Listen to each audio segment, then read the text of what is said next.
গৌহাটিতে এসেছিলাম। গৌহাটিতে না থেকে একটু এগিয়ে মা কামাখ্যার যেখানে মেন গেট, পুরোনো মেন গেট, সেখানে হোটেল প্রহর রিজেন্সি, ভালো একদম পাহাড়ের নিচে ঠান্ডা এলাকা, কোনো আওয়াজ নেই।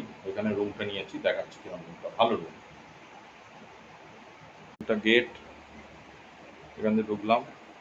একটা পড়ার টেবিল দিয়েছে, চেয়ার দিয়েছে। পড়ার টেবিলের মধ্যে এখানে যেটা দিয়েছে কমপ্লিমেন্টারি ব্রাশ, টুথপেস্ট। আমি আবার একটা টুথপেস্ট কিনলাম আনতে। তো এটা দিয়েছে, চায়ের জন্য দিয়েছে, ওয়াটার কেটল দিয়েছে, এই এটা ইলেকট্রিক কেটল, এবং চায়ের স্যাশে, দুটো জল দিয়েছে, প্যাকেজ ড্রিঙ্কিং ওয়াটার 750 করে। একটা টিভি আছে, একটা ওয়ার্ড্রোব আছে, এসি আছে, ওয়াশরুমটাও পরিষ্কার। বেডটা ডবল বেড দিয়েছে কিন্তু সিঙ্গেল অকুপেন্সি। আবার সাবানও দিয়েছে, জো সাবান।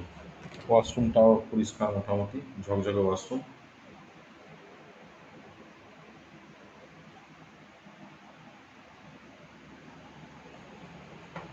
ওয়ার্ড্রোবটাও খারাপ নয়,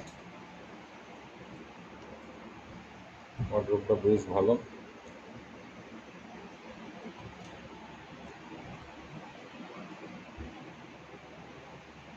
এসিটার রিমোটটা আনতে গেছে। ঠিক আছে, 1600 টাকা নিয়েছে উইথ জিএসটি। একটা সেন্টার টেবিল দিয়েছে ছোট, এদিকে একটা ব্যাগ রাখা, এদিকে ফুড বললে এনে দেবে ঘরে, বা ওপরে রেস্টুরেন্ট আছে, ঘরেও খাবার দিয়ে যায় বা রেস্টুরেন্ট আছে, মোটামুটি ভালোই। এসিটা ঠিকঠাক চললে 1600 টাকা ভ্যালু ফর মানি। এটা ভালো দিয়েছে যে জলটাও দিয়ে দিয়েছে, দরকার ছিল।